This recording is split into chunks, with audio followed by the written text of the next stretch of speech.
Hey everybody, we are ready for chapter 7 of the Trumpet of the Swan by E.B. White. And I told you yesterday that chapter 7 is called School Days. And I said, I was wondering if maybe since we know it's fall, maybe Sam is going back to school. And then I thought, maybe not, maybe Louie is going back to school. Or maybe they're both gonna go to school. Let's find out. Before we jump in, I'm gonna show you some of the vocabulary words we're gonna read today. Refuge, waterfowl, cow pony, which is 2 words in that vocabulary term, captivity, and catastrophe. Refuge, waterfowl, cow pony, captivity, and catastrophe. I'll hold this up again as we get to each word in our text. Let's jump right in. Chapter 7, School Days. A few days after the Swans arrived at their winter home on the Red Rock Lakes, Louie had an idea. He decided that since he was unable to use his voice, he should learn to read and write. If I'm defective in one respect, he said to himself, I should try and develop myself among other lines. I will learn to read and write. Then I will hang a small slate around my neck and carry a chalk pencil, and that way I will be able to communicate with anyone who can read. Louie liked company, and he already had many friends on the lakes. The place was a refuge for water birds, swans, geese, ducks, and other waterfowl. They lived there because it was a safe place, and because the water stayed warm even in the coldest winter weather. Louie was greatly admired for his ability as a swimmer. He liked to compete with other cygnets to see who could swim underwater the greatest distance and stay down the longest. When Louie had fully made up his mind about learning to read and write, he decided to visit Sam Beaver and get some help from him. Perhaps, thought Louie, Sam will let me go to school with him, and the teacher will show me how to write. The idea excited him. He wondered whether a young swan would be accepted in a classroom of children. He wondered whether it was hard to learn to read. Most of all, he wondered whether he could find Sam. Montana is a big state, and he wasn't even sure Sam lived in Montana, but he hoped he did. Does Sam live in Montana? Yeah, we know that already, don't we? Next morning, when his parents were not looking, Louie took off into the air. He flew northeast. When he came to the Yellowstone River, he followed it to the sweet grass country. When he saw a town beneath him, he landed next to the schoolhouse and waited for the boys and girls to be let out. Louie looked at every boy, hoping to see Sam, but Sam wasn't there. Wrong town, wrong school, he thought. I'll try again. He flew off, found another town, and located the school, but all the boys and girls had gone home for the day. I'll just have to look around anyway, thought Louie. He didn't dare walk down the main street for fear somebody would shoot him. Instead, he took to the air and circled around, flying low and looking carefully at every boy in sight. After about 10 minutes, he saw a ranch house where a boy was splitting wood near the kitchen door. The boy had black hair. Louie glided down. I'm lucky, he thought. It's Sam. When Sam saw the swan, he laid down his axe and stood perfectly still. Louie looked up timidly, then walked over, reached down, and untied Sam's shoelace. Hello, said Sam in a friendly voice. Louie tried to say "Caho," but not a sound came from his throat. I know you, said Sam. You're the one that never said anything and used to pull my shoelaces. Louie nodded. I'm glad to see you, said Sam. What can I do for you? Louie just stared straight ahead. Are you hungry? Asked Sam. Louie shook his head. Thirsty? Louie shook his head. Do you want to stay overnight with us here at the ranch? Said Sam. Louie nodded his head and jumped up and down. Okay, said Sam. We have plenty of room. It's just a question of getting my father's permission. Sam picked up his axe, laid a stick of wood on the chopping block, and split the stick neatly down the middle. He looked at Louie. I just realized I forgot to show you the first 2 words. So before we keep reading, we've already read refuge and waterfowl. Refuge was when they were talking about the lake where the swans live now, and waterfowl was talking about all the birds that live there. So there you go. You can look those words up more when we're done. Okay, let's keep going. So Sam is still splitting his wood, and he looked at Louie and he said, "There's something wrong with your voice, isn't there?" he asked. Louie nodded, pumping his neck up and down hard. He knew Sam was his friend, although he didn't know that Sam had once saved his mother's life. In a few minutes, Mr. Beaver rode into the yard on a cow pony. There it is, cow pony. That's the third term. He got off and tied his pony to a rail. "What have you got there?" he asked Sam. "It's a young trumpeter swan," said Sam. "He's only a few months old. Will you let me keep him a while?" "Well," said Mr. Beaver, "I think it's against the law to hold one of those wild birds in captivity, but I'll phone the game warden and see what he says. If he says yes, you can keep him." Captivity. He said he thinks it's against the law to keep a wild bird in captivity. "Tell the warden the swan has something the matter with him," called Sam as his father started toward the house. "What's wrong with him?" asked his father. "He has a speech problem," replied Sam. "Something's wrong with his throat." "What are you talking about? Who ever heard of a swan with a speech problem?" "Well," cried Sam, "this is a trumpeter swan that can't trumpet. He's defective. He can't make a sound." Mr. Beaver looked at his son as though he didn't know whether to believe him or not, but he went into the house. In a few minutes, he came back. "The warden says," oh wait, I see quotation marks there. That means I need to change my voice because the character's talking. In a few minutes, he came back. "The warden says you can keep the young swan here for a while if you can help him, but sooner or later the bird will have to go back to the Red Rock Lakes where he belongs. The warden said he wouldn't let just anybody have a young swan, but he'll let you have one because you understand about birds and he trusts you." That's quite a compliment, son. Mr. Beaver looked pleased and Sam looked happy. Louie was greatly relieved. After a while, everyone went in to supper in the kitchen of the ranch house. Mrs. Beaver allowed Louie to stand beside Sam's chair. They fed him some corn and some oats, which tasted good. When Sam was ready for bed, he wanted Louie to sleep in his room with him, but Mrs. Beaver said no. His mom. "He'll mess up the room. He's no canary. He's enormous. Put the bird out in the barn. He can sleep in one of the empty stalls. The horses won't mind." Next morning, Sam took Louie to school with him. Sam rode his pony and Louie flew along.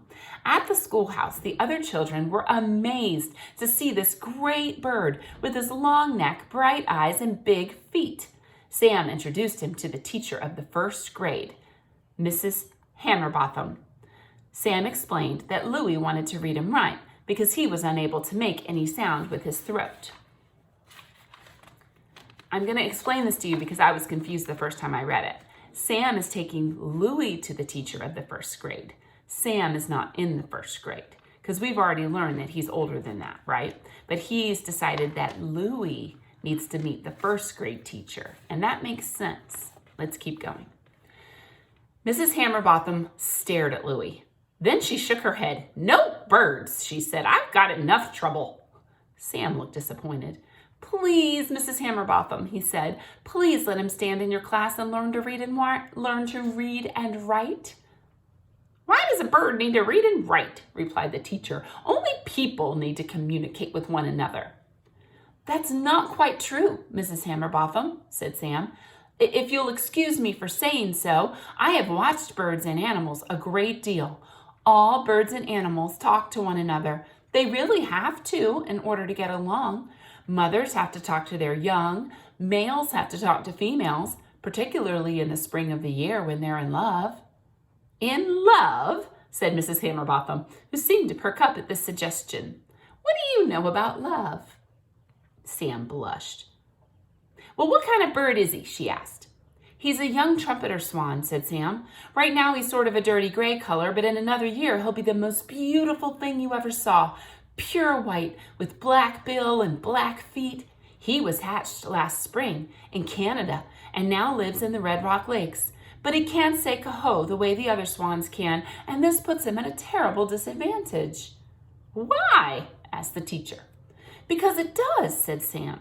If you wanted to say coho and couldn't make a single solitary sound, wouldn't you feel worried? I don't want to say coho, replied the teacher. I don't even know what it means. Anyway, this is all just foolishness, Sam. What makes you think a bird can learn to read and write? It's impossible. Give him a chance, pleaded Sam. He's well behaved, and he's bright, and he's got this very serious speech defect. Well, what's his name? I don't know, replied Sam. Well, said Mrs. Hammerbotham, if he's going to come into my class, he's got to have a name. Maybe we can find out what it is. She looked at the bird. Is your name Joe? Louis shook his head. Jonathan? Louis shook his head. Donald? Louis shook his head. Is your name Louis? Asked Mrs. Hammerbotham. Louis nodded his head and pumped his wings up and... He nodded his head very hard and jumped up and down and flapped his wings. Great Caesar's ghost, cried the teacher.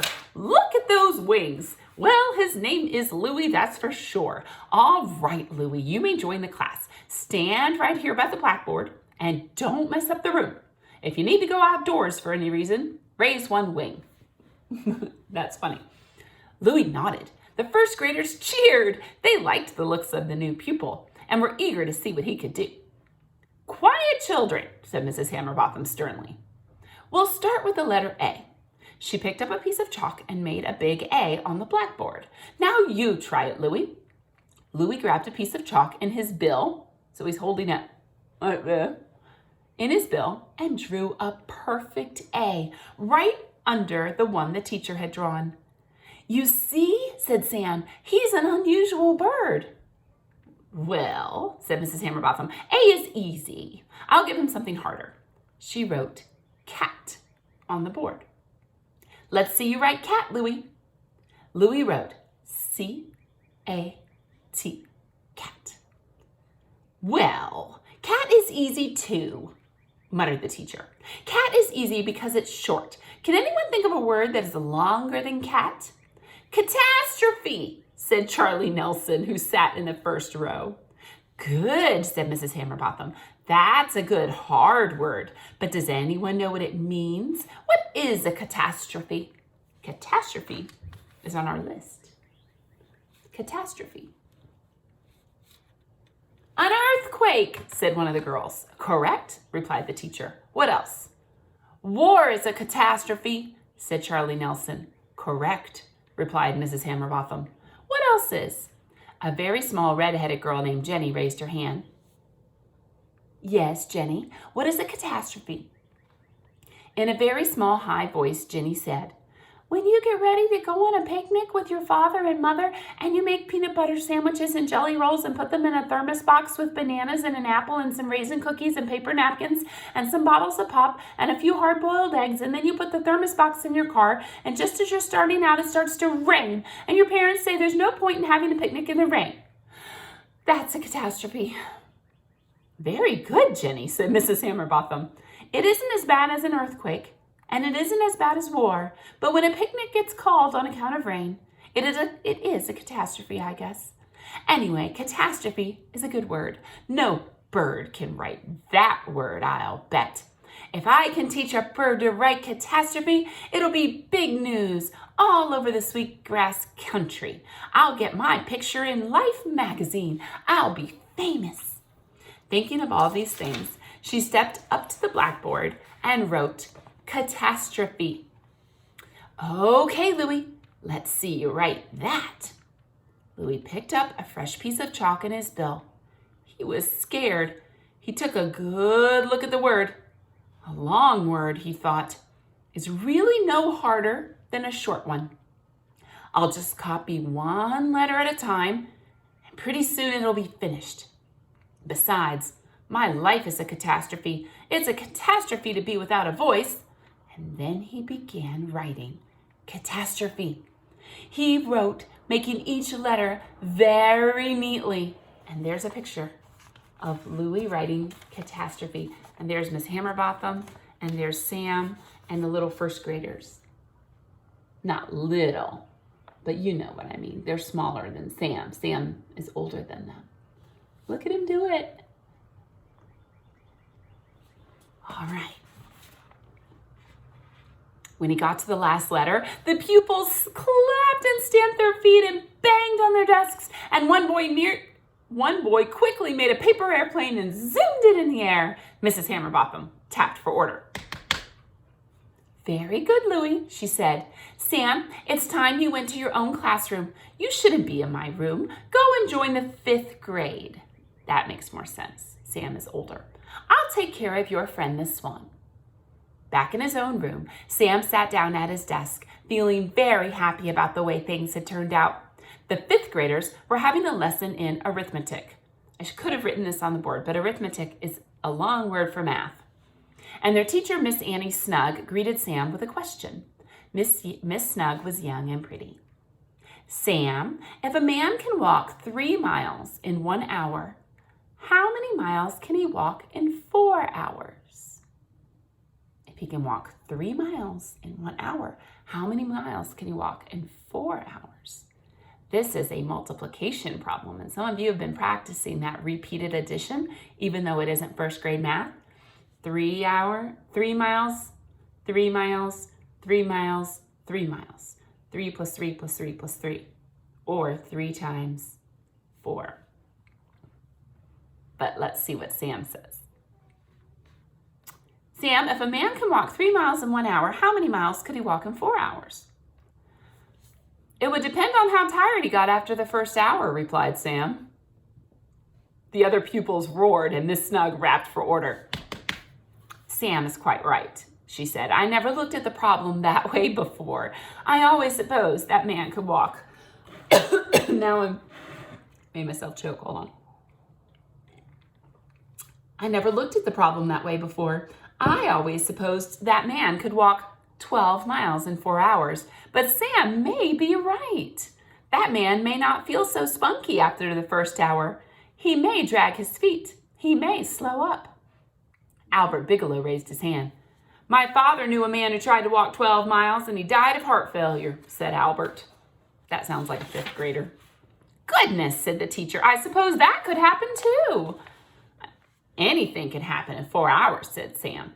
"A man might develop a blister on his heel, or he might find some berries growing along the road and stop to pick them. That would slow him up, even if he wasn't tired or didn't have a blister." "It would indeed," answered the teacher. "Well, children, I think we have all learned a great deal about arithmetic this morning, thanks to Sam Beaver. And now, here's a problem for one of the girls in the room. This shows that this is an old book. This question could be for boys or girls. It doesn't matter. Anyway, I'll just read. If you're feeding a baby from a bottle and you give the baby 8 ounces of milk in 1 feeding, how many ounces of milk would the baby drink in 2 feedings? Linda Staples raised her hand. "About 15 ounces, she said. Now hold on. 8 in 1 feeding and 8 in a second feeding would be 8 plus 8, or 8 times 2. Think about what that answer is. Linda Staples said 15, about 15. Let's figure out why she said that. "Why is that?" asked Miss Snug. "Why wouldn't the baby drink 16 ounces? "Because he spills a little each time," said Linda. "It runs out of the corners of his mouth and gets on his mother's apron." By this time, the class was howling so loudly that the arithmetic lesson had to be abandoned. But everyone had learned how careful you have to be when you're dealing with numbers. That's funny, and it's true. Very good. I loved chapter 7. I loved how E.B. White has really taken us now fully into the fantasy world, where we're still learning a lot of truth about birds and swans, and even geography, if you want to look up these places of where they are. But we're clearly now into full-on pretend, where this Louis and Sam can understand each other, and Louis learning to read and write, and it's delightful, and I love it, and I can't wait what happens next. And I can definitely see the influence. E.B. White, remember, is the same author who wrote Charlotte's Web. And I can see a lot of similarities now, because I'm remembering Charlotte was a spider who was really smart and can spell words in her web. And the people were all like, they can't spell, and they could. This is wonderful. All right, I'm going to stop talking now and let the story stand for itself. But chapter 8 is called Love. Oh boy, this will be interesting. We'll have to see what happens. See you tomorrow, everybody.